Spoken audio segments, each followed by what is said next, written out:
Folks, Black Star Network is here. Hold no punches! I'm real revolutionary right now. Support this man, Black Media. He makes sure that our stories are told.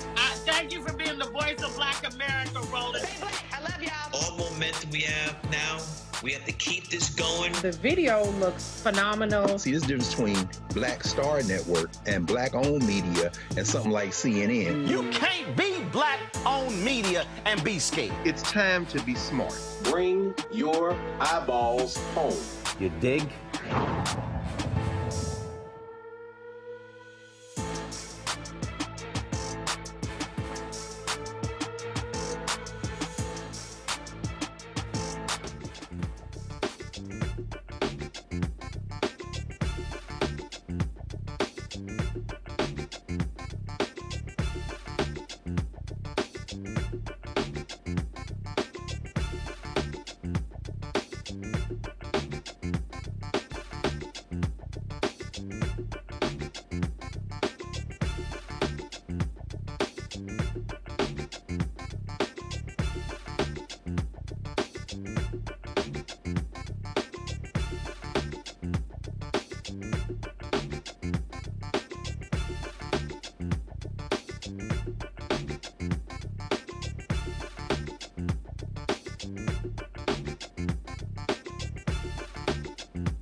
Today is Thursday, January 11th, 2024. Coming up on Roland Martin Unfiltered, streaming live on the Black Star Network. Tennessee Republicans continue to silence Democratic State Representative Justin Jones, one of the lawmakers expelled last year. We'll explain why he says House Speaker Cameron Sexton has too much power. Also, I was in Knoxville, Tennessee, at the University of Tennessee for their MLK Leadership Symposium and Awards Luncheon, where I talked to State Representative Gloria Johnson, who is running for United States Senate against Marsha Blackburn. We'll have some of that conversation. Plus, I talked to a pastor who is the co-founder of that event, who was with Dr. King there on April 4th, 1968, when he was assassinated. The Black Ohio woman who suffered a miscarriage in her home is not going to face charges. A Wisconsin kindergartner gets left on a school bus, and the police do little to help to find the child. We'll tell you how the family found their 5-year-old on their own. Seriously. And folks, MLK Day is on Monday. Isn't it time we stop with the niceties around MLK Day, especially this day of service? No, how about this day being a day of protest? We'll break that down as well. It's time to bring the funk on Roland Martin Unfiltered, streaming live on the Black Star Network. Let's go. Whatever the miss, he's on it. Whatever it is, he's got the scoop, the fact, the find. And when it breaks, he's right on time and it's rolling. Best believe he's knowing. Putting it down from sports to news to politics. With entertainment just for kicks, he's rolling. It's on go, roll, roll, y'all. It's Roland Martin, yeah. Rolling with Roland now. He's funk, he's fresh, he's real, the best, you know he's Roland Martin now.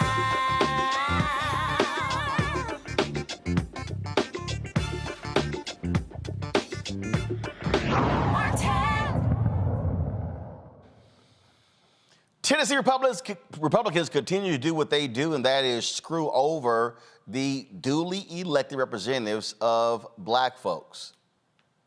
Representative Justin Jones dropped a video on social media saying that he has been removed from the Education Committee, where you have, of course, the governor who is trying to push forward a statewide voucher program. Now, of course, he also was the individual, one of the two black state representatives who was expelled by Republicans.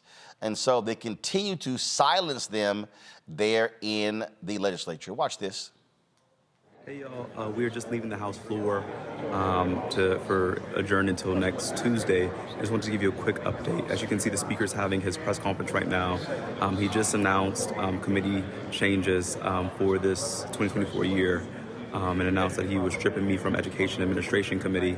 I was formerly a member of Agriculture Committee, Government Operations and Education Administration, but conveniently and coincidentally, the year that the #1 issue is going to be their push to try and privatize education, the Speaker has announced that now I will be stripped from that committee and not being returned as other, my colleagues have been returned to their regular committee. But this is just another attempt to try and stack the process and silence voices of dissent against their harmful policies here in Tennessee. There was another video that he posted on yesterday, so let's play that one. Yesterday, I witnessed something that really appalled me that are related to these rules. Myself and the Republican Majority Leader, my friend William Lamberth, were trying to get on the elevator, and the Speaker's security put his hand up to Lamberth and said, "You can't get on with the Speaker." He pushed our Majority Republican Leader and said, "You cannot get on with the Speaker." And so I want to make clear that these rules are not about Democrats versus Republicans, but it's about each of us as members and a Speaker who is drunk with power. In these rules, a phrase that keeps Representative occurring. Reagan, you're recognized. Point of order. Thank you, Mr. Speaker. Please use your microphone, please. Thank you, Mr. Speaker. I asked the clerk to read from Mason's manual about disparaging comments for other members, and I herewith call the gentleman from Davidson County to order. I neglected to mention in my request that Rule 19 be invoked as well in relation to that. And called to order. That puts us on the board. We are voting. A yes allows the representative to continue speaking. A no vote calls him to order, and we move to the next person on the list. Mr. Clerk, take the vote. Ayes 20, 68 nays. We move on to the next person. Folks, you see there, what they did was last year they passed a rule where if they want to shut you down, they could just call what they just did and stop you from talking, and now you have to sit down and be quiet. I keep telling y'all, these are the people who supposedly love the Second Amendment, but they love to skip over that little troublesome thing called the First Amendment. And so that's really how these Republicans in Tennessee are operating. But it's not just Representative Justin Jones who continues to face these problems. They also are literally targeting people, the voters, the people who sent them there. Representative Justin Pearson, one of the two who was expelled last year, he posted this on social media, on Twitter. How can our constituents be guests in the people's house? Tennessee House GOP, C Section 25.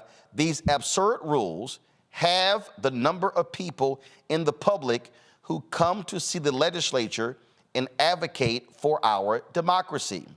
Why are democratically elected leaders afraid of the people they serve? And so what you see here from him, you see him holding this guest pass.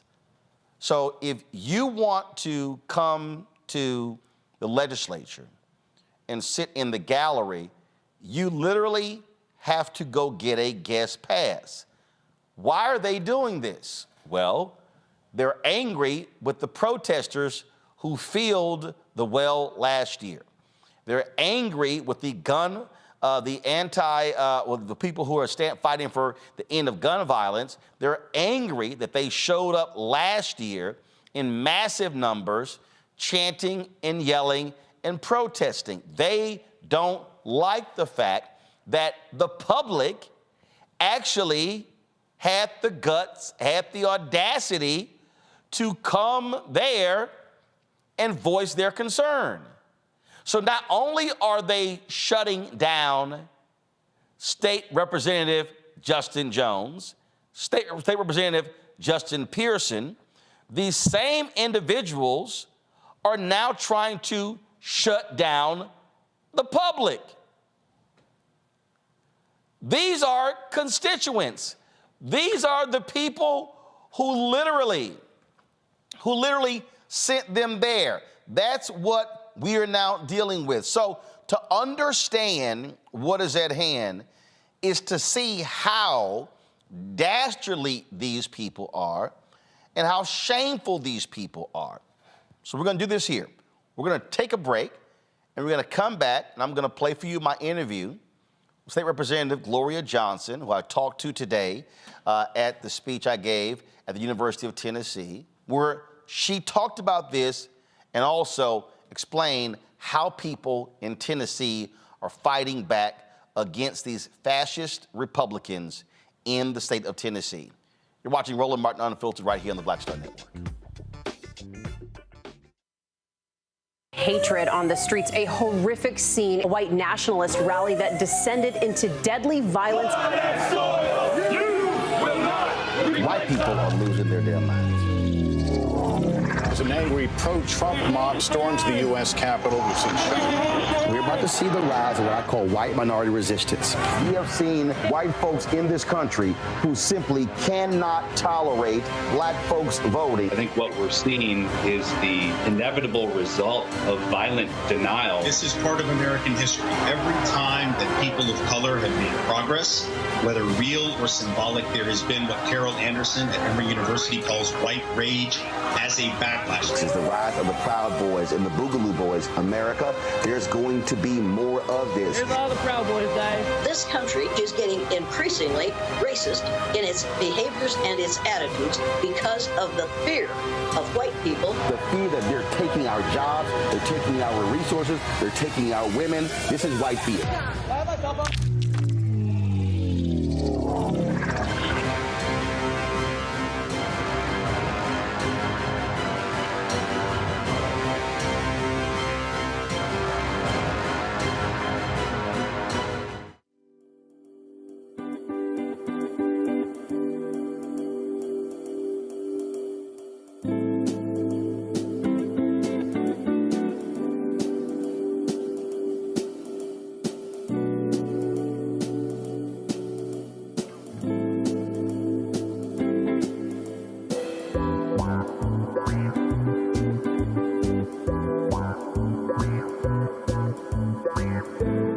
What's up, y'all? This is Wendell Haskins, a.k.a. Win Hogan at the Original T Golf Classic. And you know I watch Roland Martin Unfiltered.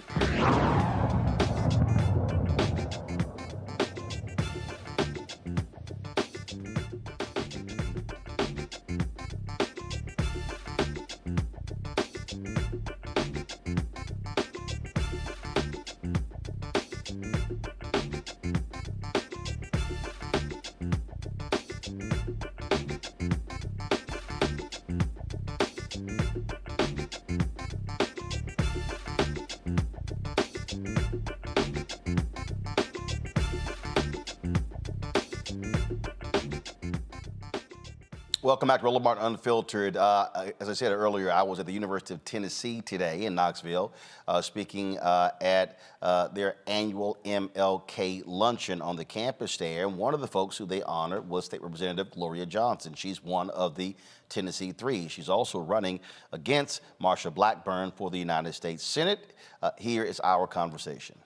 Right, here we go. 3, 2, 1. All right.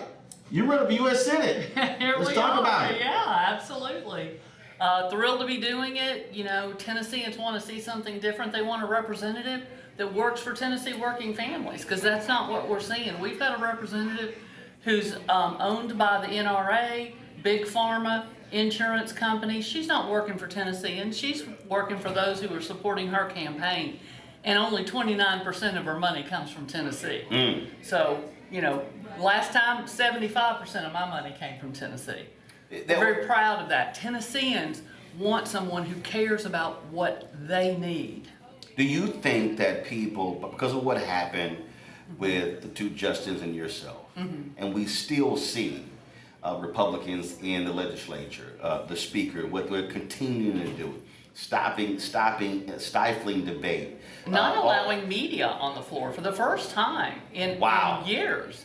None of the photographers that have been coming on the floor for as long as they've been around, which one of them told me more than 20 years they've been on the floor. And this is the first year. The photojournalists that don't even talk to the members, they're not letting them on the floor. And then I just saw Justin Pearson, he did a video. They're now requiring guest passes, so the public now has to get a ticket from a representative. There's 99 tickets, because each member gets a ticket, one ticket. So that means one ticket? Yes, one ticket for someone to come up each day. To come to the Capitol? To come to the people's house and be in the gallery. Wow. There's approximately, give or take, 120 seats on each side of the gallery. So that's only 99 seats they're giving out. There's still more seats. They're allowing space for the lobbyists. Lobbyists typically gather downstairs in front of the TV so they could talk to members. So lobbyists who have access all day long from 8 to 5, plus at the little drinking parties in the evening that they all go to with representatives, they have access all day long. But the people are limited, and they won't let them in the gallery. So, like for example, so I'm native to Texas, and I can go to the state capitol. I could walk into the building. I could literally walk in, knock on the door, go see my representative, my state senator, and I can then they'll say, hey, you can go sit in the gallery. So I just simply go up, It's not like I need a ticket or anything like that. So this is It really used to be that way in Tennessee. so this is all about, they don't like the fact that those folks were protesting. They don't like the fact that people were exercising their First Amendment rights. They love the Second Amendment and honor it to the core, even beyond what it says. But the First Amendment, they're not so concerned about. Yeah, it's maybe how you skip the first, but you want to run to the second. Yeah. What we're also seeing, and I've run numerous clips on my show, just the insane things that comes out of Marsha Blackburn's mouth. Yes. But do you believe that because of what happened last year, that people woke up, and of course they hate the word woke, but that's which is really what that's about. People waking up to reality, telling those mothers you can't hold those signs up. 8.5 notebook paper, right? Do you think people are going that silent majority that frankly Republicans get elected to everything in this state, that these people said, wait a minute, we got to take this thing back. This is ours. That's what they don't understand. Because I think all they do is go to Republican meetings, the legislature, and maybe church. But they're not talking to just the general public. They're not talking to the general public. I mean, I have so many Republicans that have come to my campaign for two reasons. Well, always they name gun violence and abortion. The next third thing that they typically name is the meanness and divisiveness of their party. And they are coming in droves. And I don't think that they understand this. They don't believe the polling that's taking place in Tennessee. But the reality is Tennesseans did wake up. They looked at the Capitol and they didn't like what they saw. And they're paying attention. I get so many text messages because now people are watching from home. They know how to do it now. They know how they can watch session from home. And they're watching from home and they're horrified. And I'm talking about, I'll be approached by Republican county commissioners that say, I love what you all did. You were right. We're talking about people across, it's not a partisan issue. People are sick and tired of this extremism. History has never looked fondly on those who ban books. And now they're saying if they've got legislation, if you don't ban a book, then the person can sue because you didn't. And a school system will have to fight the legislation, pay to fight. And that's wasting taxpayer dollars. That's more money. They can no longer ever claim fiscal conservatism. I'm sorry. Well, they actually call it physical conservatism, but they can no longer claim fiscal conservative in their party. But not only that. I mean, and again, I've spent time breaking this down. What they did to Nashville.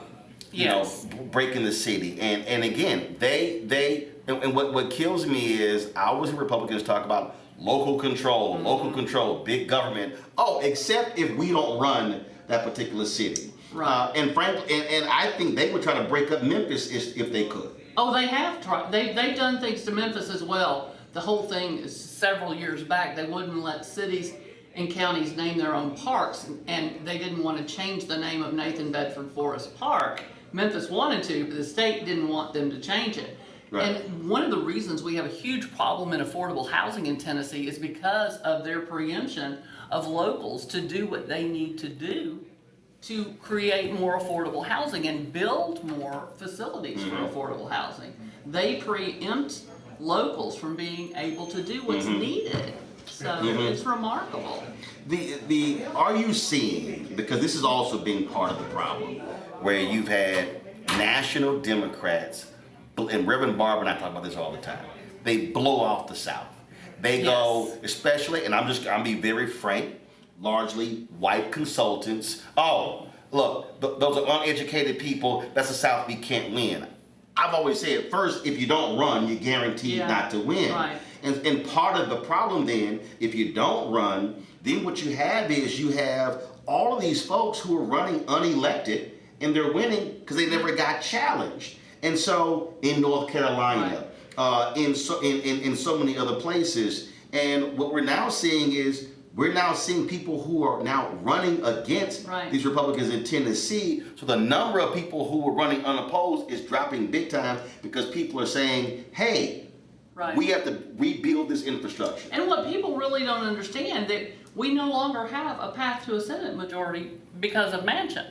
So we've got to flip a state. Now, do you want to flip a state that's massive and costs $200 million to flip, or do you want to flip a state like Tennessee that you can flip with $20 million? I want us to invest in every single state. Right. But there are some places have far fewer media markets that you invest a little bit, it goes a long way and makes a difference. Right. So invest in all the states, but don't leave out certain states because you think they can't do it. Quite frankly, Phil Bredesen, when he ran against Marsha Blackburn for Senate, only was down 11 points. It's not that far. So you really believe that you can take her out in Tennessee? What I'm seeing on the ground, this coalition that we are building that is not going to be divided, we can absolutely beat her. It's going to require investment from Democrats and at the DSCC and everything else. I hope they should be starting to see in just a month, from a very conservative Republican think tank poll, within a month, my numbers went from 24 to 36. So, we're moving in Tennessee, even with a bad poll. So we haven't even started ours yet, but I think that people are going to be surprised, and I think an investment in Tennessee is an investment in a win. All right. Always good to see you. Good to see you, I too. appreciate it. Thanks so much for being here and being in Knoxville. All right. My panelist, Reese Colbert, host of the Reese Colbert Show on Sirius XM Radio out of D.C. Dr. Greg Carr, Department of Afro-American Studies, Howard University out of D.C., host of The Black Table on the Black Star Network. Greg, I'll start with you, being from Tennessee. The Republicans are back to their usual ways, how that they are fascist. They want to shut down, they want to stifle debate, they want to shut it down. We see what they're doing to the two justices. We see how also what they're doing to keep the public out of the state house. You heard Representative Gloria Johnson say, oh, they got space set aside for the lobbyists, but every lawmaker only gets one guest pass to allow constituents to sit in the gallery. And remember, these are also people who last year ordered people to take they were holding signs up in committee hearings and declared that to be illegal, and the courts told them, no, it's not. I mean, this shows you how the Republicans are operating on the state level and the federal level.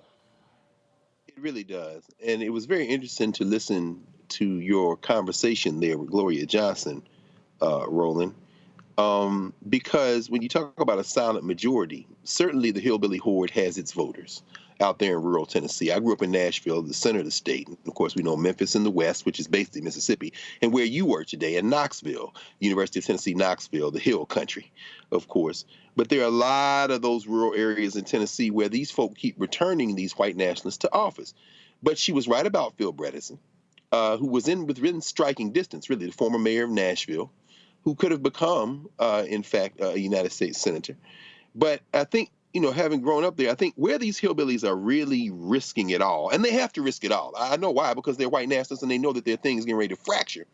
They're risking it all with their impotence. See, one thing about these white boys in places like Tennessee, the Appalachian South and places like that, they hate being told what they can't do. You remember Tennessee, like much of the South, was solidly Democratic up until the 1980s and 90s. I grew up in the era of places like Ray Blanton and others, governor of Tennessee.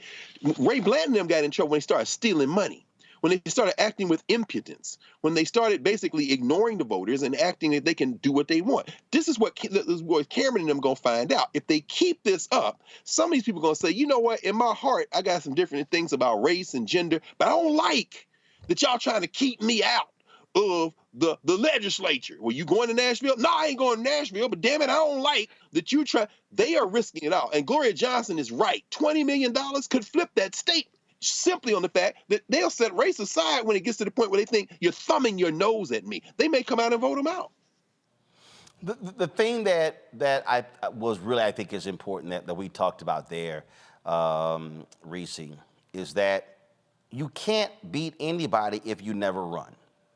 That's true. And one of the biggest problems historically for the Democratic Party, and the reason I specifically said white strategists, is, and we saw this during the midterms, where you had this anonymous strategist who told Politico, let's ignore these places where we don't have a lot of college-educated voters, which sounded very similar to what Bernie Sanders supporters were saying in 2016 during the primaries.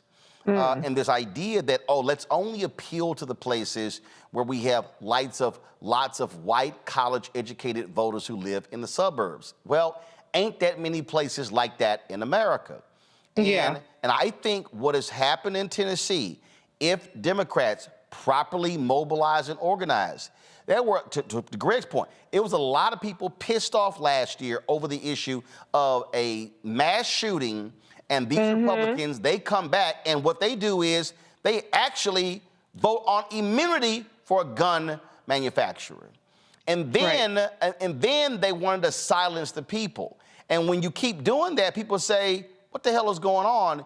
This is the moment where I believe, again, where Democrats have to play long ball, and you might lose in the next 2, 4, 6, 8 years, but you have to actually build something to actually win one day. No, I agree with you. I think that the difference between Democrats and Republicans is Democrats want to win every news cycle. They want to win every election. And Republicans play for generations. I mean, we talked about it leading up to the 2020 election, how it's a generational election. And we've said that every election. I know it's getting old by now, but it's really the truth. And so you do have to really build that infrastructure. You have to be relentless with it the same way that Republicans are relentless. We're talking about people who have a supermajority, who Democrats are not even striking distance of, even with their protests and Justin Jones saying whatever he wants to say in these committee hearings, it's not going to change the outcome of the vote. But Republicans are so relentless that they don't even want the conversation to happen if it goes against their political interests. And so I'm not saying that Democrats should be like Republicans, but I think that Democrats should really look at how Republicans leave no stone unturned in their quest for power, to keep power, to gain more. And, they need to start investing more. There's so much money that was put into Florida, which has gotten increasingly red in a number of places. But the reality is you could probably get a pretty good bang for your buck in Tennessee. And I'm not hearing a lot about the Senate in 2024. So I don't know if they just written it off like, well, I guess the Republicans are going to get that. And, they just hoping to hold on to the White House. But we have a lot of work to do in 2024. And I don't think we're in a position to take anything for granted or leave any race uncontested. Well, I think that is that is the position. When you hear people talk about the very, very narrow path forward for Democrats to keep control of the United States Senate, what you hear with Joe Manchin retiring, or I dare say, Greg, refusing to man up and run against the billionaire governor, they're saying, we're going to lose that seat. So we have to hold on to Sherrod Brown's seat in Ohio, to the seat in Nevada, in order to maintain control of the United States Senate. They don't bring up Tennessee. And if you don't make the effort, and we saw a lot of those pissed off white women, not just with abortion, but the issue of gun violence. Then Greg, I got no problem saying it, you put in the Taylor Swift factor. This is, I don't care what anybody says. I don't care about the haters or whatever. This is a young white woman who has used her platform to register people, to mobilize people, and who's made it clear that we need to see changes. Can they beat Blackburn? It's an uphill climb. But the most guaranteed way to lose is never make the attempt. Absolutely. Absolutely. It's funny, today, Roland, in advance of the Martin Luther King holiday on Monday, we were in a hip hop class, and I was talking about the context out of which the holiday became a holiday. And we talked about, John Conyers and in Atlanta in 1971 and coming forward. And I linger for a moment on the moment when Jesse Jackson ran for president in 1984. And of course, that really was right in the moment after the big rally in D.C., 20th anniversary of the March on Washington, where Stevie Wonder, kind of led that march. And I was reflecting on the fact that, and thinking about it in this context, the South hasn't been blood red white nationalists very long. I remember when Jackson ran for president in 84, it was a multiracial coalition of organizers. I was a sophomore at Tennessee State, in fact, at the time, and going to meetings, and you had white folk, Latinos, black folk primarily, but people who wanted a different kind of vision. And Tennessee was still Democratic. This is around the time of the rise of Lamar Alexander, if you remember. And if he were around now running in the same platform he ran back in the 80s, they might consider him a centrist Democrat, certainly more so than a funky-ass Joe Manchin. I'm saying all that to say this. The Democratic Party, with an investment of resources, and we've seen it in Georgia, we need to see it more in places like Louisiana and Mississippi, and we can see it in Tennessee with this cycle, can certainly go out there, register voters, energize voters, create the network. And yes, maybe they don't beat Marsha Blackburn this time. Maybe they do. Certainly Gloria Johnson seems like an ideal candidate to run against her, but they can build that infrastructure. Finally, and you've talked about this extensively, as much time as you spent in the 19th century educating us about Reconstruction and what happened. We've seen this before. When they created the Jim Crow laws in the late 19th century, they did it at the expense of white voters as well, through state referenda that allowed them to rewrite those constitutions in the states, in the southern states. They excluded white voters as the price of being able to create their racial power. These white voters in Tennessee are being excluded, except unlike the 19th century, they can see what's happening in real time. And if the Democratic Party could gain some guts, some ovaries, some testicles, they could go in there and say, look, they don't want y'all to participate either. And that kind of populism that delivered an Al Gore Sr., that could be revived in a place like Tennessee. This is what William Barber's been saying all along. And let me say this here, and again, this is going to be very bothersome to some of these hardcore blue people. You also are going to have to accept the reality that you might have some anti-abortion Democrats who run from some of these southern states, but who might agree with you on 8 other issues. And this is one of those things that, Reese, again, where the people get locked into their ideological positions.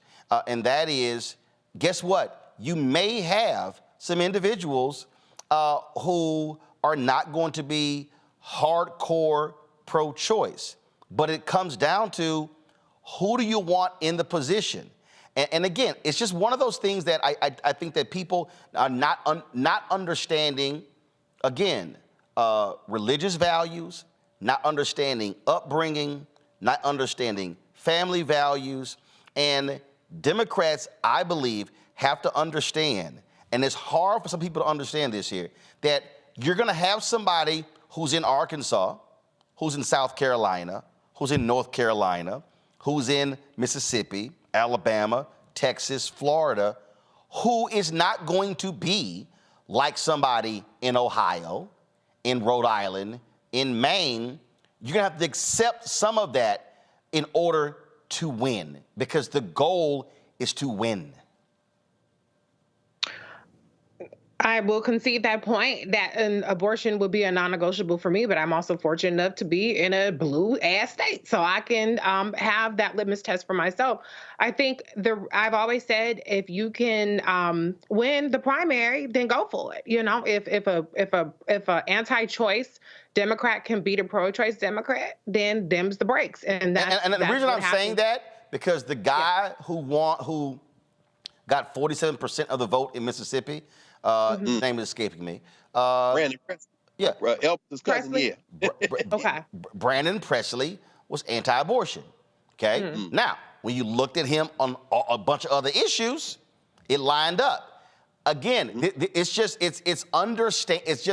me, it's understanding politics and power.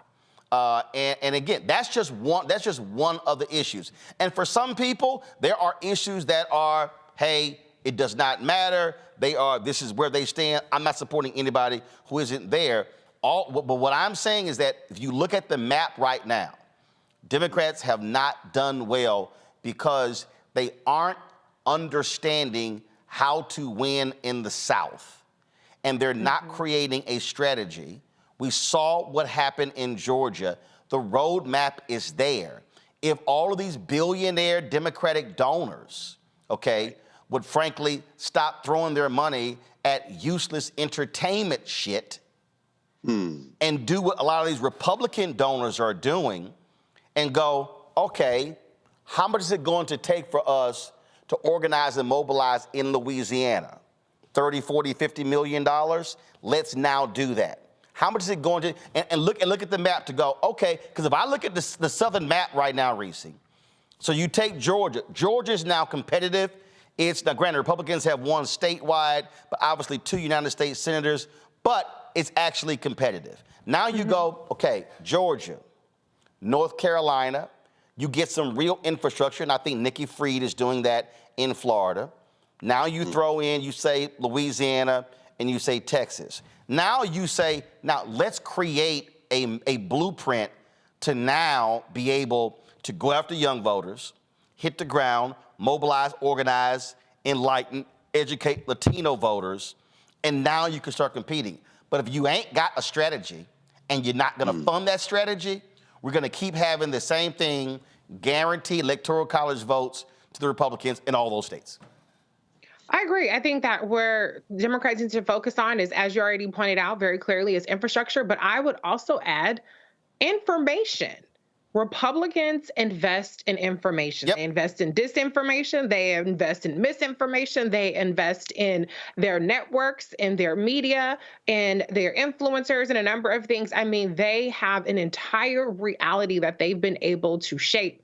And we've seen how investing in their own information helps drive the mainstream media. Look at what happened with Dr. Claudine Gay. That story is about this fake plagiarism started with right-wing media. And then, of course, the mainstream media, white media, they can't resist picking up these right-wing talking points. And so Democrats, I've been yelling it for years, need to start investing in information, because right now what a majority of Democratic voters are getting is the relentless disinformation and misinformation. And that's why people feel so disillusioned. And that's why there is so much room for people's feelings as opposed to the facts of what's actually been delivered and what's at stake in 2024 and beyond. Well, and I think that's because, frankly, liberal and progressive voters, in their minds, and I think this is when I say you're so smart, you're dumb.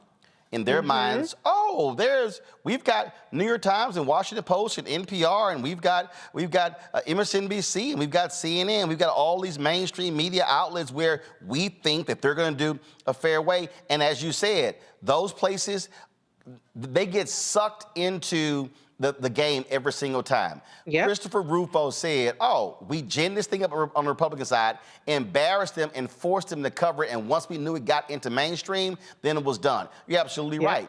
And so, I mean, look, you got, right now, The Messenger was created last year, launched for $50 million. They hired 300 people. I was like, y'all not gonna survive. They're running out of money. The guy who's funding Tucker Carlson's deal is looking at buying them for $60 million. They ain't made money. This show has actually made a profit since March 2020, okay? And and let me be real clear, and this is not, okay, well, I'm begging for somebody to come in, but you have not had a single progressive donor, rich black person say, hey, wait a minute, how can we help build this thing into 15 shows? Right. They're not doing that. Where you're absolutely right. Republicans, those billionaires, you look at what they've now done with PragerU. PragerU now has their educational material in these red states now in K through 12. Okay, and that started because 2 Texas billionaires gave them $7 million to start. They raised $22 million in year 1. They raised $25 million in year 2. That's $47 million bucks. And then you look at Daily Caller, Daily Wire, Daily Signal. You look at Breitbart. Look at all of these. What they understood was, if you win the information war, that's 75% of the war, because that's hearts and minds. And they only want to give black people 4 figures. They don't even, you got to beg and plead to justify 4 figures, not 5, 6, 7 figures. And so that's why we continue to be behind the ball. It's not going to be enough just to swoop in months before the election or once or twice a year and to humor us a little bit. You have to invest in the information. Until the Democrats figure that out, they're going to keep getting their ass handed to you. They're going to keep seeing these poll numbers where Trump is competitive with people that are not at all remotely ideologically aligned, that he offers nothing policy-wise to, because they're winning the information war. This isn't just messaging. Right. It goes beyond messaging. Information is the basics that we operate in, and Democrats consistently lose the information war because they're not even fighting it. No, you're absolutely right. And before I go to break, I'm going to show you all this here. I just pulled this up. When it happened, I said this was the dumbest thing in the world. Here you had a major progressive media outlet called Think Progress. They were a part of the Center for American Progress, but they were actually their own group. Well, CAP put them up for sale. Now, they had declining revenue, declining traffic, and donations, okay? They were running a deficit. No buyer was found. This was a major progressive media outlet that they allowed to die in 2019. So look, I want everybody to look at that date. They ended publication on September 5th, 2019. That was 1 year and 1 day after we launched this show. And so you don't allow our major information vehicle to shut down. No, you figure out how do we keep this thing going, because that's what you need. The right has major amplification. They have, and they're hitting you Fox News on television, conservative radio, digital operations, and so you're getting it 360 degree. And from the progressive side, and we already know from the black side. In fact, we're going to go to a break, and I'm going to play for you. It was something that Congressman Hakeem Jeffries said during the funeral of Congresswoman Etta Bernice Johnson that captured my attention. And I'm going to play it for you, and it's a perfect example of even why black-owned media, when you don't fund black-owned media, why certain things don't happen. We'll show you that next on Roland Martin Unfiltered on the Black Star Network. Grow your business or career with Grow with Google's wide range of online courses, digital training, and tools. Gain in-demand job skills with flexible online training programs designed to put you on the fast track to jobs in high-growth fields. No experience is necessary. Learn at your own pace. Complete the online certificate program on your own terms. Stand out to employers, get on a path to in-demand jobs, and connect with top employers who are currently hiring. Take one professional career certificate program or all 6. Earn a Google Career Certificate to prepare for a job in a high-growth field like data analytics, project management, UX design, cybersecurity, and more. All professional career certificate programs must be completed by December 31st, 2024. Scan the QR code to complete the application. There are 1,000 scholarships available. Grow with Google and J. Hood and Associates. Be job ready and qualify for in-demand jobs. On the next Get Wealthy with me, Deborah Owens, America's Wealth Coach, we're talking about the difficulty of being able to acquire wealth for Black Americans. My guest, Emily Flitter, is the author of The White Wall: How Big Finance is Bankrupting Black Americans. The bad stuff that you feel when you're dealing with the financial services industry is not your fault. It's not your fault, and you don't deserve to be treated like this. That's right here on Get Wealthy, only on Black Star Network. Hey, yo, what's up? This is Mr. Dalvin right here. What's up? This is KC, sitting here representing the Jodeci, that's Jodeci, right here on Roland Martin Unfiltered.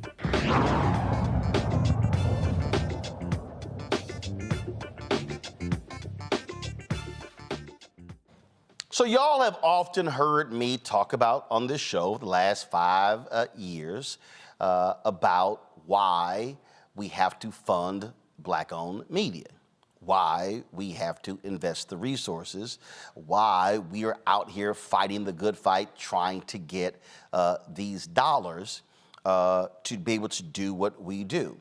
And during the funeral of Congresswoman Eddie Bernice Johnson at Concord Church in Dallas on Tuesday, Democratic Minority Leader Hakeem Jeffries said this during his eulogy of Johnson.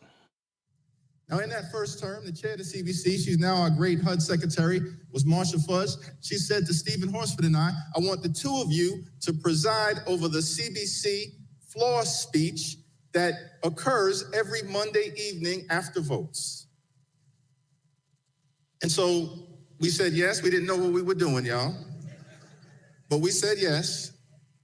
And the thing about it is that the CBC floor speeches, an hour, Monday evening, people all across town, not covered on CNN, not covered on MSNBC, not covered on BET. It's covered on C-SPAN.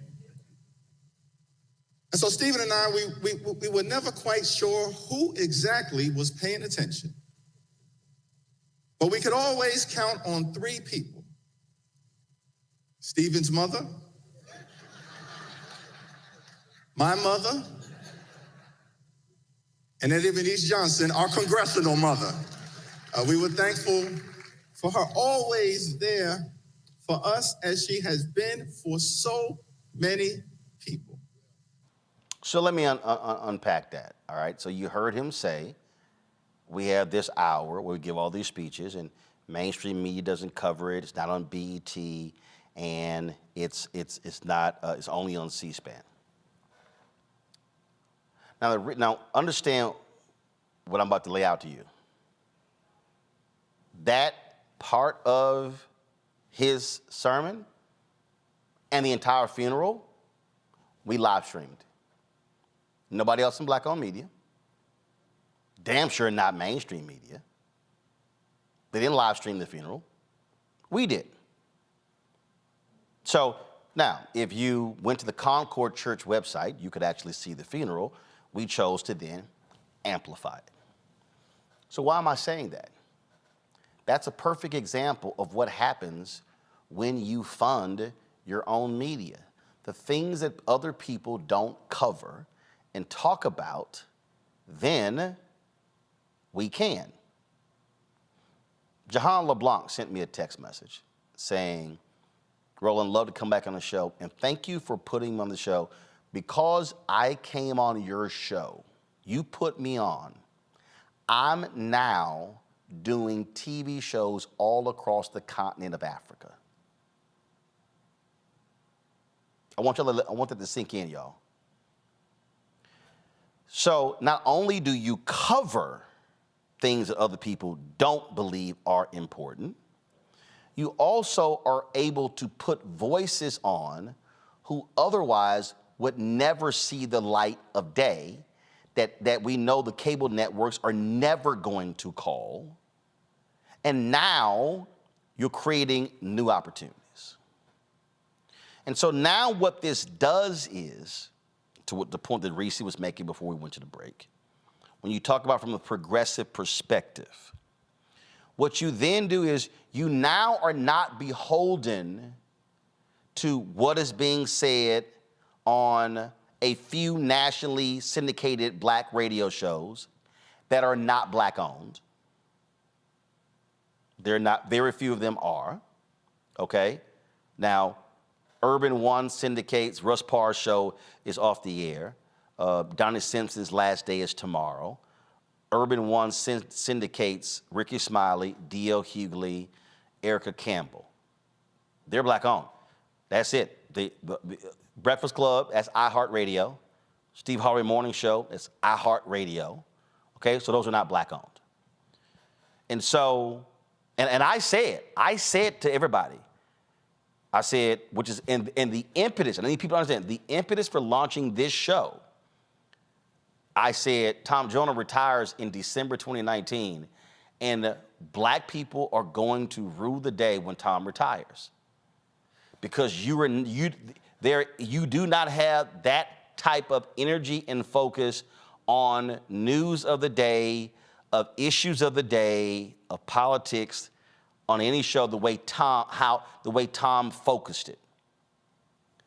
So when you talk about creating an ecosystem, then you're not worrying about if will CNN show up, because guess what? You got your own cameras, you're doing your own messaging, you're kicking. That's what the conservative folks figured out. They said, damn them, we're gonna create this whole ecosystem, and we're gonna create all the voices, all the personalities. We're gonna all support each other and build this sucker up. And that's why, Reese and Greg, I have been saying, even in the black space to folks, you got black-owned media people. When I started this, I went to every major black-owned media company. Nobody wanted to partner. And I was like, guys, do y'all not see what's going on? Do y'all not see where we're going? And this is a problem, because there are news deserts, there are information deserts. And so not only do you have people who are not getting information, as you said, Reese, they are being force-fed so much BS, misinformation, disinformation, and they're not getting, people are criticizing, Democrats ain't this. No one then says, I'm sorry, what do you mean by that? Please explain that. See, you ain't hearing any of that. You're not hearing somebody. We did it on yesterday. We showed people, if you're a family of 4 and you're making 60 grand, you're gonna pay $0 for student loans. How many other places out there are walking people through those things? Right today, you have seen the explosion of people signing up for the Affordable Care Act, breaking records 3 years in a row, many of them in red states as well. Where else are they actually talking about it? America's now producing more oil than we ever have, but the right wing keeps saying, oh no, we ain't producing any oil because Biden won't let us drill. It's all a lie. You cannot let lies stand, and you can't sit there and go, oh, I hope so-and-so host bust that lie, and then you watch it and you go, did they just allow them to lie and kept moving? Yes, they did. That is part of this problem, Reese. Yeah. And stop expecting black people to do all the labor for free, too. You know what I'm saying? Because the thing about the information ecosystem is those people are getting paid, okay? That's why Candace Owens, her weave done got upgraded. Her edges is straightened out a little bit. She got a nice little house, and all these other people, they coming up in the world, you know? And yet we're expected to show up and do things out of the goodness of our heart, which we do because we care about our community and our culture, but hello, invest in black media, invest in the black information system, because other people are investing. It's just to our detriment. And that's what we have to recognize, because this election is do or die. And I just am not seeing the energy. I'm not seeing the urgency or the severity on any side, not on the Democratic elected side, the Democratic machine side, and certainly not on the Democratic electorate side. The thing for me, Greg, and I know you feel the same, again, there's nothing worse than grossly uneducated people. Mm-hmm. I mean, there's nothing worse. And I never thought of myself this way until Maya Angelou actually said it to me when she says, no, she said, oh, I watch you. You're a teacher. You teach. And that's really what is missing. And as we are going into this King Day, I go back to what Dr. King said when he called on the Negro press to, as he said, maintain its militancy. And not become what he called conservative organs. I mean, this is in his book, y'all. Where do we go from here? Chaos or Community? And I've said it many times before, and y'all can tell I actually read the book, because you see how I got it highlighted. He said there are 4 institutions. He said structured. See y'all. Yeah, y'all have actually read the Bible, and you're like, hold up, I missed that the first time. This is the key. He says there are already structured forces, meaning they're already in place. They have infrastructure that can serve as the basis for building a powerful united front. He mentions 4: Negro Church, Negro Press, Negro Fraternities and Sororities, Negro Professional Associations. He says point blank, too many Negro newspapers have veered away from their traditional role as protest organs agitating for social change and have turned to the sensational and the conservative in place of the substantive and the militant. Greg, I've had more people hit me and say, Roland, when are you going to weigh in on Cat Williams' interview on Club Shay Shay with Shannon Sharp? And I said, I will not. Now, here's the deal. I can pull up right now, and I did it earlier. When I was in the car, I was on the plane, I was in the car coming here. I've seen about 10 or 15 other people give their thoughts and reactions to the Cat Williams interview. And the views range from 200,000 to 1.5 million. Yes, sir. Now, yes, I mean, they're watching. So if I did something, it's probably going to do 200,000, 300,000, 400,000, 500,000 or more views. The more views you get on YouTube, you're going to increase more money. Yep. But right here, King said, have turned to the sensational and the conservative in place of the substantive and the militant. We have enough gossip blogs. We have enough mess organs. We have enough drama-induced publications. What we don't have enough are real substantive outlets. And I will not do it just to get those views, because I would feel so awful that I would feel like I got to take a shower every hour on the hour, because that means you fall into that pit. And that's really where we are. We are in a situation where it's so much bullshit that is being fed to us that we are literally gorging on mess. And right across the street, right across the way, they literally are saying, oh, y'all keep eating that mess. Keep eating that mess. Because we going to sit here and blow your asses up come January 2025 when we put in place Project 2025. And you got Elon Musk right now siding with folks blaming black folk for the damn door of the Alaska Airlines plane coming off and blaming that stuff on DEI. And we as black people, we are eating the mess up. I mean, I'm talking about black people, and this is not a diss of Shannon, it's not a diss of Cat, but black folk are eating this up like we did them Popeyes chicken sandwiches. No question about it. Well, I mean, Roland, and you're going to have to help us all, brother, with this, it seems to me. When Dr. King was writing, he was writing in the era, of course, pre-internet, and those institutional forces were at their strength. When you mentioned the interview, Cat Williams and Shannon Sharp, and I thought about you a lot in watching this viral thing, 43 million and counting views on the initial interview just after 8 days on Shannon Sharp's Club Shay Shay. And everyone responding, eating, so to speak, as the young people would say. Everybody eating off this. Everybody responds. Ice Cube responds. Even Ludacris does a rap response. Everybody. And then, of course, your homie, Willie D, has a subsequent interview that's racked up several million just in the several days it's been posted. And I thought to myself, I wish, you would deconstruct for us how this viral phenomenon works and kind of cascades down. But I want to put it in another context. Our friend and brother, Martin Lamont Hill, who Byron Allen positioned on his Griot network, and I guess April Ryan is sliding in there to do this daily news and weekly commentary. Nobody watching on cable, nobody watching on YouTube.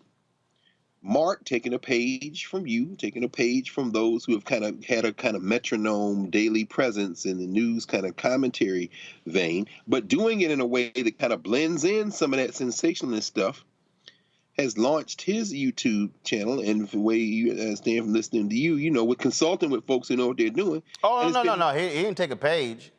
No, what happened was he was in the car with his new wife, and she was like, where in the hell is your YouTube page? And he was, he was in the car, and he called me on a Saturday, and he said, hey man, can you really make money with this stuff? And so I read for him the last 6 months of the revenue that we generated with our YouTube channel. And I said to him, and he had it on speaker, and his wife was like, see? And because Mark just got married. And so she was like, yo, you out here doing all this sort of stuff, but what are you building? And I've been telling Mark, and he'll tell you, 5-7 years, Mark, stop chasing them checks, build something. Fortify yourself against someone else controlling your voice. Because he got fired at Fox News, he got fired at CNN because of his position on Assad Shakur as well as the Palestinians. And so we had multiple conversations. I said, Mark, I was Mark Lamont Hill's first subscriber on his YouTube channel. I said, Mark, launch the damn channel. I said, and you have to build it. I said, stop putting stuff on Instagram and Twitter. I said, drive your people over to YouTube. He said, man, my goal by the end of December is to have 25,000 people. He had some great interviews on Al Jazeera. I said, Mark, trust me, you're gonna get the numbers. You're gonna be able to enroll in YouTube's ad revenue sharing plan. By the end of December, he had 79,000 subscribers. He wanted to have 25,000. So the whole point was we're now living in a new world. And that's what I'm getting. And in fact, I was watching and understand. I had people, John Hope Bryan keeps telling me, man, you should charge people. I said, John, that ain't what I do. I was watching Mark's broadcast and I was like, yo, change your crawl, change this. This is too small, can't see this here. And understanding how you actually do it. Because the whole point is you have to create the additional platforms, as I said, to fortify from market forces. If I was still waiting for a white network to call me, I would be in a hospice right now if I waited. And there are a lot of black people, I know them personally, they are sitting here waiting for others to call. They're not creating the opportunities. I know I saw all the mess when people were trying to say, Vivica, why ain't you supporting Taraji? I'm not going to get into all of that, but let me explain to you why Vivica answered the way she did. Because Vivica has been producing and directing her own. People like, man, that shit you doing, Vivica, it's going straight to video. Do y'all know how many movies every year go straight to video? But guess what? It's a check involved. And so this is the problem for so many of our people. And I'm gonna say this right now, and this is a fundamental problem with many of our people. Our people, we have got to stop being so focused on white validation. Right. Oh man, you ain't shit. I mean, all you got is a YouTube channel. There's a little kid who has been making $10 million a year unwrapping toys on YouTube for the past 5 years. $10 million a year. Understand, that's the new world. Understand that YouTube has YouTube TV, mainstream channels that are on another one of their platforms. So we are so caught up, and I'm going to go ahead and go there.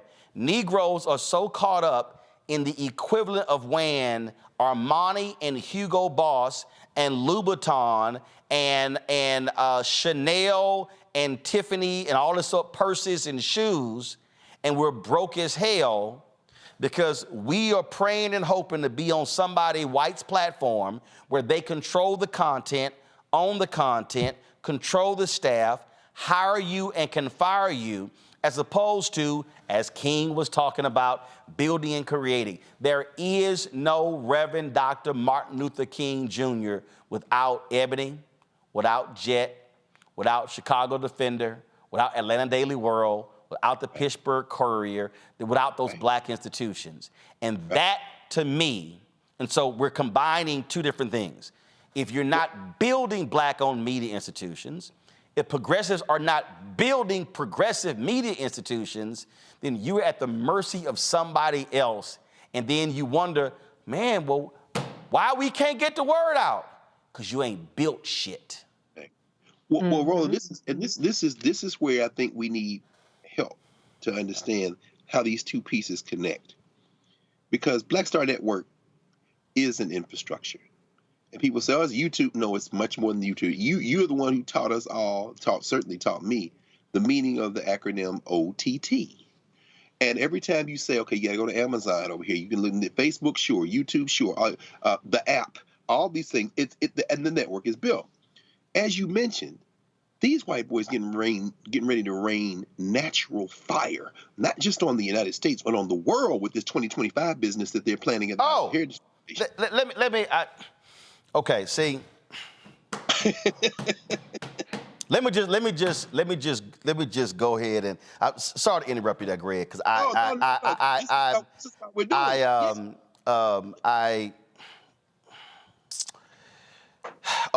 need everybody watching right now. Matter of fact, I'm gonna do this here. I'm gonna go to a break, and I'm gonna need all y'all to buckle up, because when I come back, we gonna discuss TUBI. Tubi. And I'm gonna share some stuff about Tubi that's gonna blow a whole bunch of y'all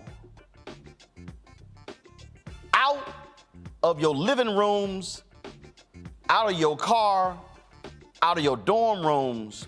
Let me go to the break. I'll be right back. When you talk about blackness and what happens in black culture, we're about covering these things that matter to us, speaking to our issues and concerns. This is a genuine people-powered movement. There's a lot of stuff that we're not getting. You get it, and you spread the word. We wish to plead our own cause.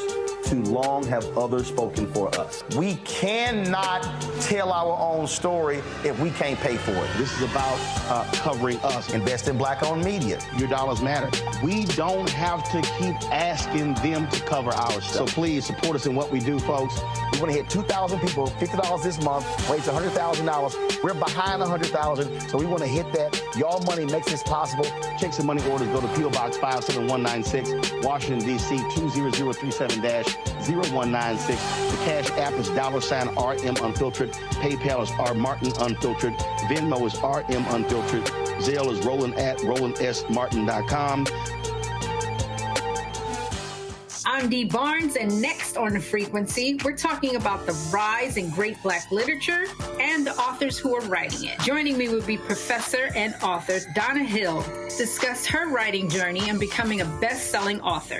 I always was writing, but I never saw anybody that looked like me in the books that I was reading. Plus, her work with the Center for Black Literature and next year's National Black Writers Conference.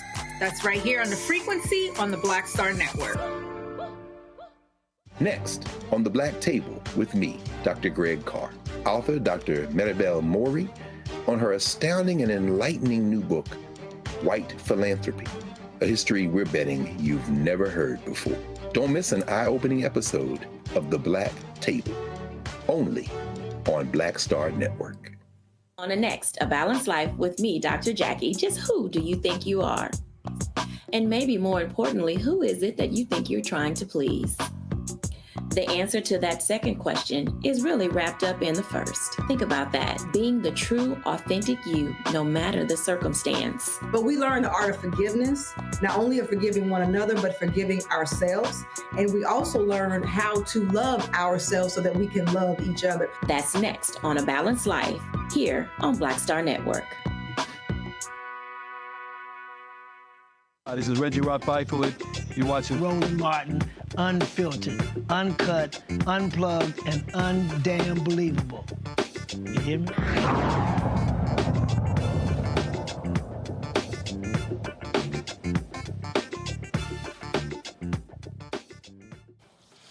All right, so y'all made me have to stand up for this one. I was trying to sit down, and I was gonna do this in a couple of weeks, but Greg said something there that I just said, I got to do this right now.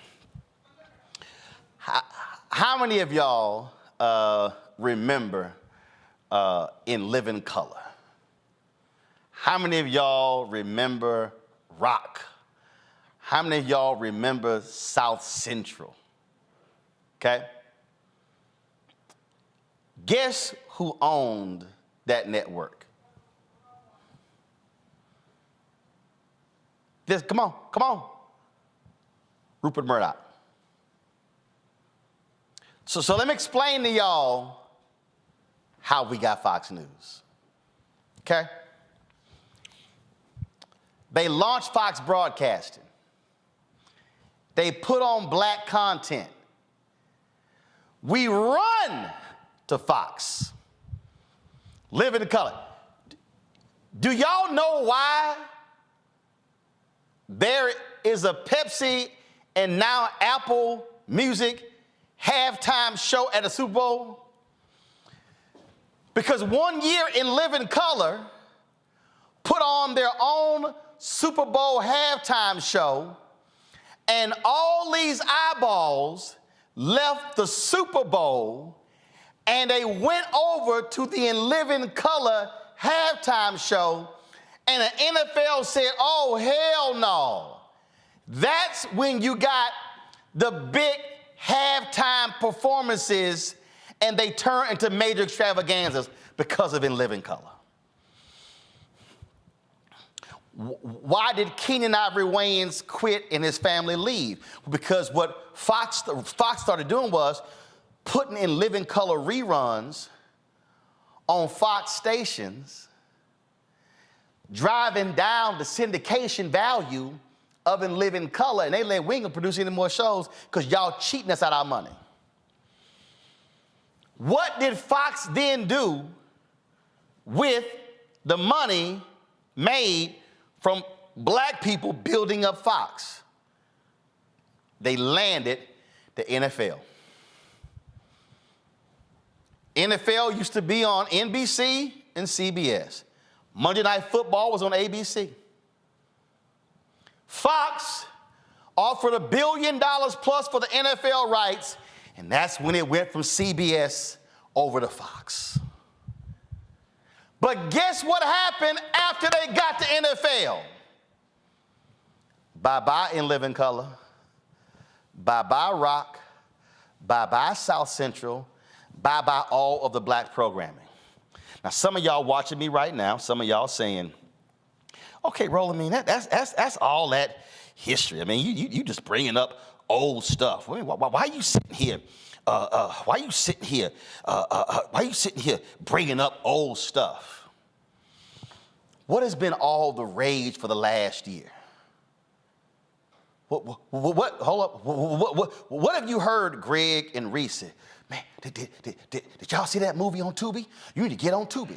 You need to get on Tubi. You need to get on Tubi. You need to get you a movie on Tubi. You need to get on Tubi. You need to get on Tubi. Go to my iPad. Tubi sees impressive growth with over 74 million monthly active users. Keep it right there. Send it right here. Do y'all know who owns Tubi? Pull a picture up. Who owns Tubi? He does. Wow. What is Fox doing? Black people, listen to me.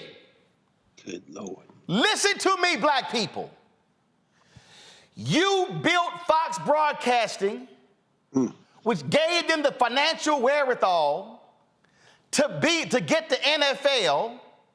They get the NFL, build up the financial wherewithal to launch Fox News. Now we're living in a digital world. Yes, sir. And what is Tubi doing? Black content, black content, black content, black content. They dropping black, I see all the Instagram posts, the Twitter posts, my movie on Tubi, my movie on Tubi, movie on Tubi. And guess what? Their numbers are blowing up. Their numbers are blowing up. Black people, you are turning Tubi into one of the largest fast channels, which is basically a digital channel. They're doing it with black content. Look at it right there. Look at all these. Y'all, look at this. This is how they're competing against Netflix and the rest of them. Black, black, black, black, black, black. Do y'all understand that Fox sold its entertainment division to Disney a few years ago for $70+ billion? Fox Studios? Yeah. Fox Entertainment, all of their Fox Entertainment assets sold to Disney. That's right. They retained Fox News, Wall Street Journal, New York Post, and those assets. So Fox right now is building a digital brand on the backs of black people. Yes. And you know what we doing? We're going, I'm on Tubi, I'm on Tubi, oh, I'm on Tubi, I'm on Tubi. Now, I understand the desire to have our content being places. What did Greg's brother say in the promo video? Bring your eyeballs home. I've been telling y'all, where black eyeballs go, that's where the advertising money goes. When you send black eyeballs to gossip, to mess, to entertainment, they gonna sit here and make it rain. Yes, sir. Tubi is trying to lock up several $100 million in ad money, and there's a declining number of dollars from broadcast networks coming to digital, and Tubi said, y'all know how we can sit here and grow fast as quick as possible? Let's sit here and go after all them Negro eyeballs with ratchet shows, with a bunch of bad movies, and I can't tell y'all how many group chats I've been in. Tubi, Tubi, Tubi, Tubi. Why am I unpacking this in the way I am? Because I've been trying to explain to y'all how media works. If we are so powerful with these, and we can generate billionaires and all these other places, what in the hell can we actually do if we choose to say, you know what, I'm gonna lock my eyeballs on the Negro leagues, and the Negro leagues is really gonna be the major leagues. But you know what we do? We go, they letting us be in the major leagues. Yes, sir. And guess what happened? The major leagues took black talent, but did not bring in black owners. Right. Tubi is saying, black talent, I got you. And we like, yes. Feeding the beast. But man, they paying good money for movies. Why do you think they're paying good money for movies? Because the black eyeballs are there. There are black platforms that are out there. Do we support them? And and so now, y'all, if you causing Tubi to explode, all you doing is making Fox News more powerful. Right. That is what I'm trying to get us to understand. And it's hard for our people to step back and understand the media game that's at play. What y'all have been hearing Reese say and Greg say, you need to understand the infrastructure. See, we just turning on the radio, we just turning on TV. Ain't nobody saying, hold up, who own this? Who own this?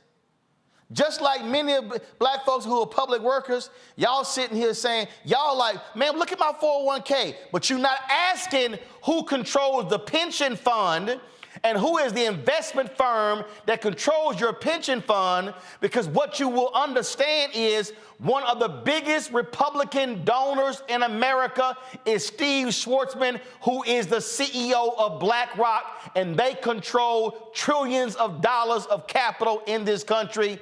So when you are excited that BlackRock is investing your money, what you are actually doing is funding the man who's funding the Republican Party. Y'all had better understand how this game is working. Greg, go ahead. Yeah.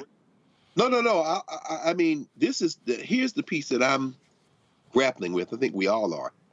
The disconnect.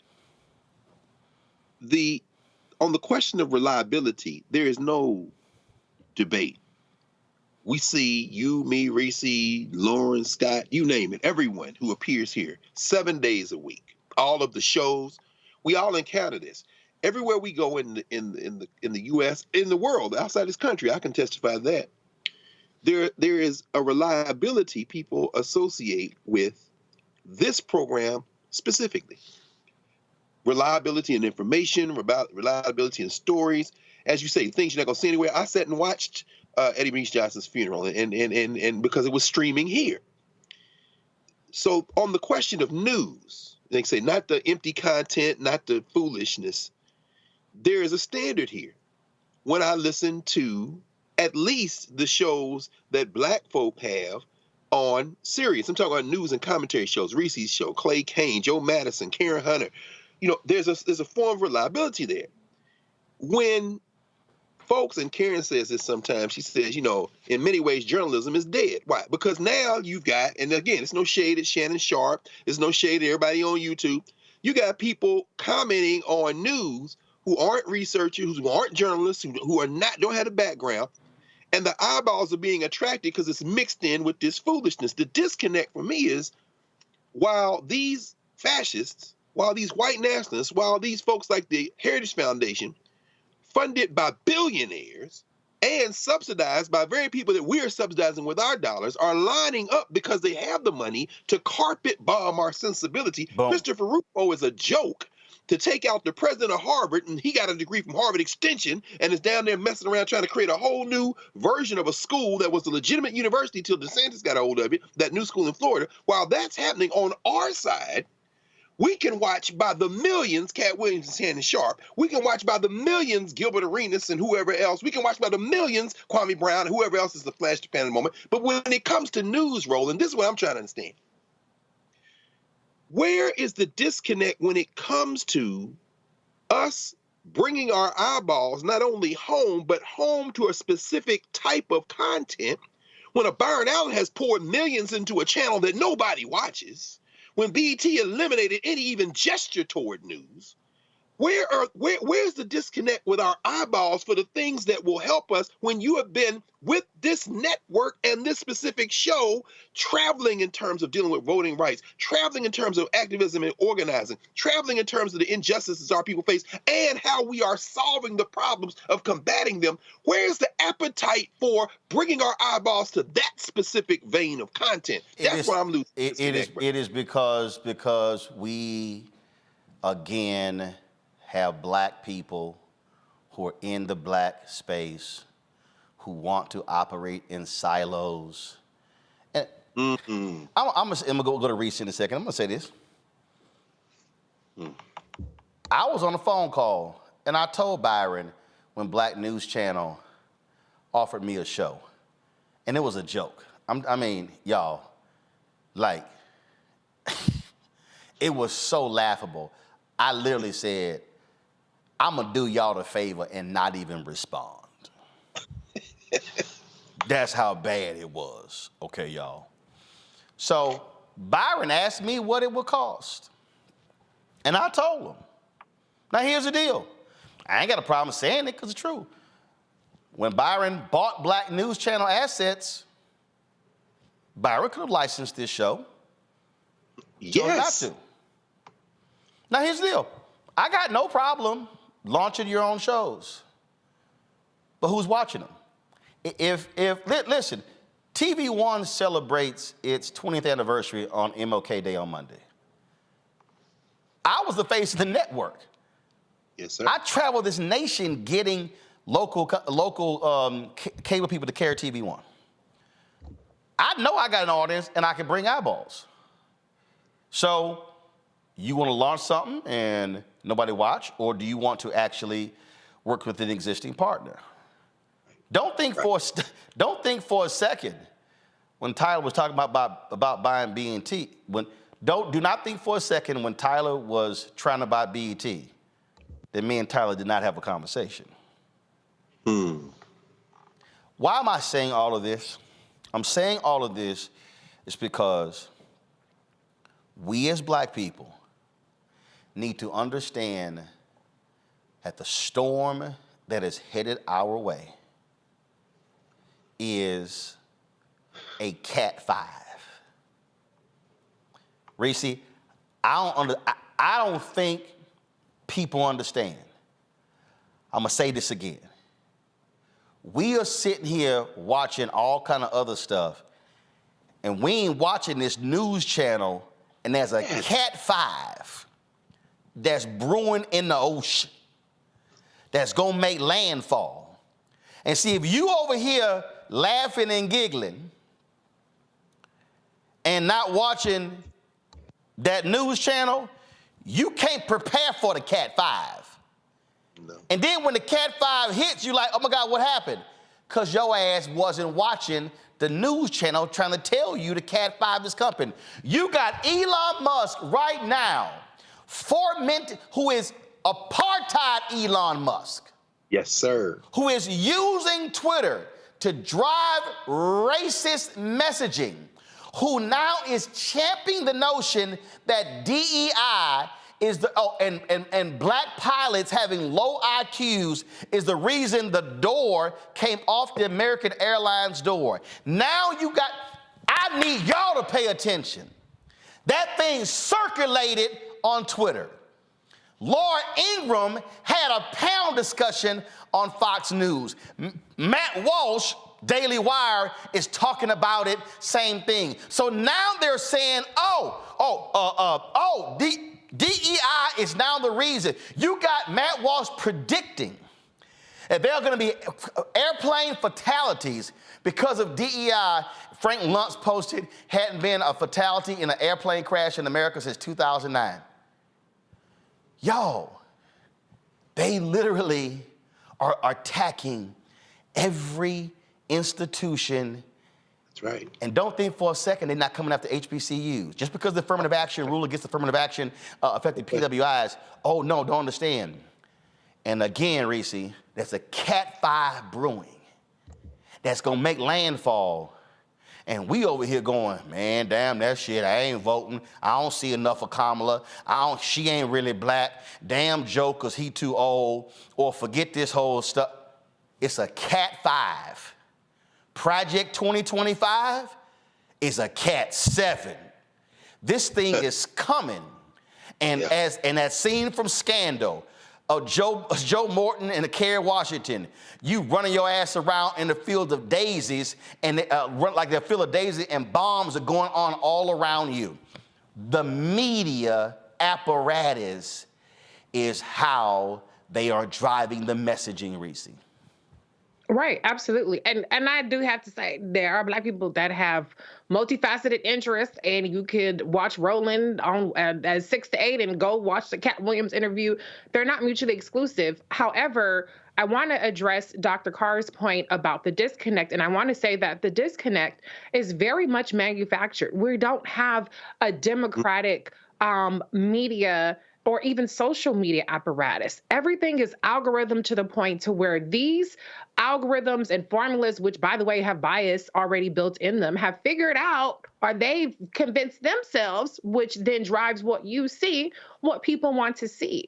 And that is just a self-fulfilling prophecy, because what gets the clicks, what gets the attention is what people continue to see, not necessarily what all your interests are. If you go look at my Instagram Explorer page, you would think that 99% of my interests are hair videos and makeup videos. And I'm not good at makeup, and my hair is just very basic. And so these social media and the way that we get our news is very much manufactured, manipulated, and it's getting increasingly siloed. And that's why you don't see the information breaking through. That's why we need to invest in the information that people receive. That's why we have to interact with the information that we want to see if we want to keep seeing it. So that's really where the disconnect is, because it's something that is driven to us because we are signaling to it that that's what we want to see. And unfortunately, we bless too much mess. And I will be the first one to say, if I'm on video saying motherfucking boom, boom, boom, boom,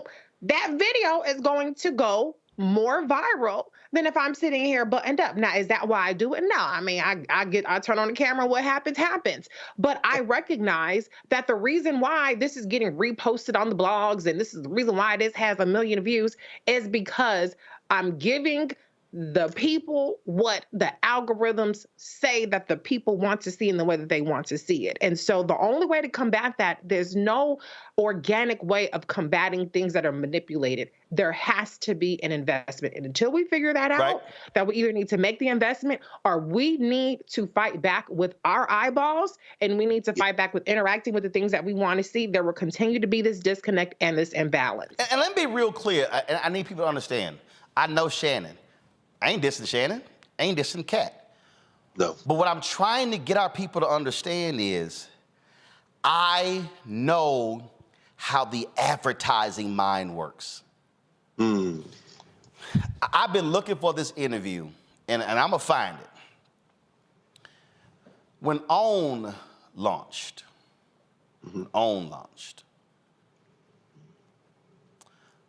and they were, the first 2 weeks, the numbers were through the roof. You know why? Because black women kept coming. Well, but they were like, well, where's stuff for us? After the first 2 weeks, OWN's numbers cratered. Because they were seeing the Judds, they were seeing Jenny McCarthy. They were like, where? They were like, where are the black people? I'm just trying to tell y'all, and I'm telling you, Eric Logan, who was the president of OWN, told. So what I'm telling y'all is true, and I need y'all people, all y'all people watching, listening. I tell you, all I do is media since I was 14 years old. This is what my dedication. This is my ministry. Yes, sir. I watched it. They spent $381 million their first year. They were losing money like crazy. Oprah talked about being depressed. There was one show that did 466,000 views. About 70% of those people were black. It's called Sweetie Pie. Wow. Everybody keeps saying, oh man, wow. Tyler saved OWN. That was OWN. That was OWN 2.0. No, that was OWN 3.0. OWN 2.0, it was Sweetie Pie. Sweetie Pie. They were shocked with the black numbers. So you know what happened? Well, let's try one more show. Beverly Johnson. That's when Oprah patched up her relationship with Iyanla, brought Iyanla back.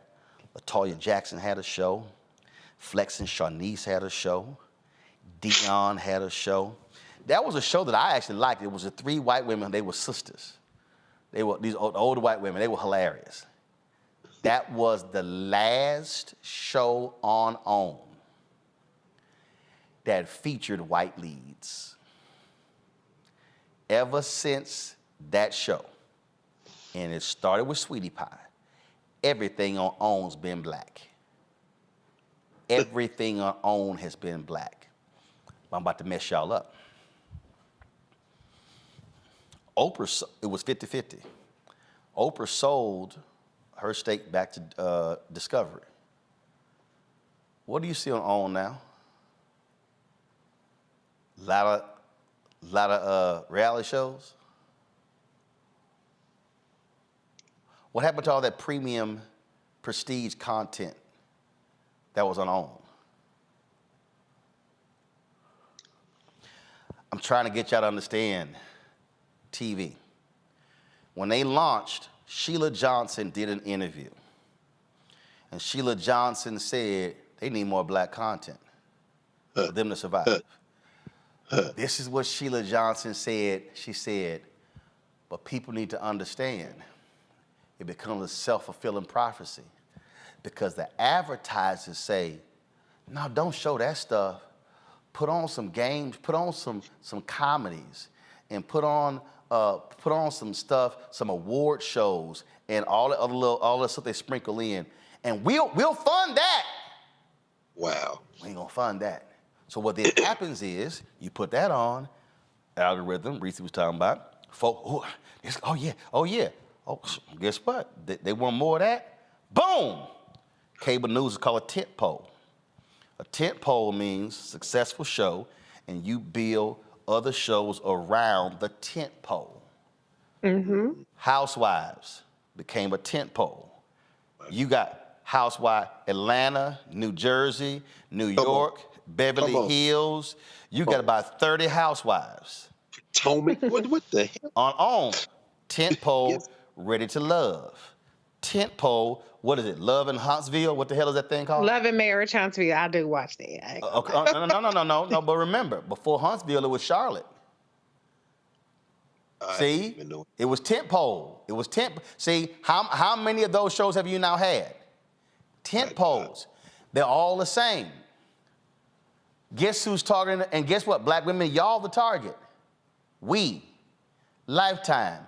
They all understand. The advertisers are like, put that on. That's what they're willing to fund. Mm-hmm. Do you understand? I'm gonna put this out here because I ain't got a problem doing it because they ain't sent us no money at all. And they just got rid of Kirk McDonald, who was the CEO of Group M. He was black, but they never gave us any money. Do y'all realize? Do y'all really want to understand why I launched all the Black Star Network shows in February of 2020? Was it 21 or 22?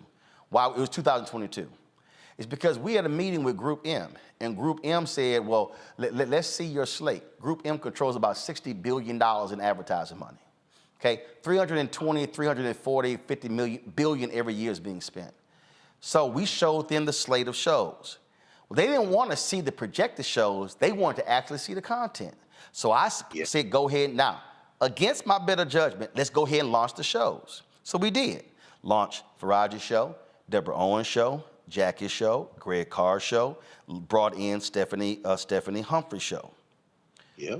We were having those conversations with Group M in October, November 2021. Nelson Panero, I think that's who we were talking with. And we had a great call. Ty Brown and I had a great, he's a huge fan. That was late 2021. This is January 2024. Group M has not invested a single dollar in any show on this network, and they were the ones who said, you need to launch them before we put any money in. So we launched them. We launched them. It's understanding the media app and the media game. So I sit here and go, okay, Group, then it's like, well, hold up. Well, what are y'all doing? Hold up, what do you mean? And you can't give me the brand safe stuff because we've done stuff with Coca-Cola. Yes, sir. McDonald's, yes, Procter sir. & Gamble, General Motors. Those are four of the biggest brands in the world. Right.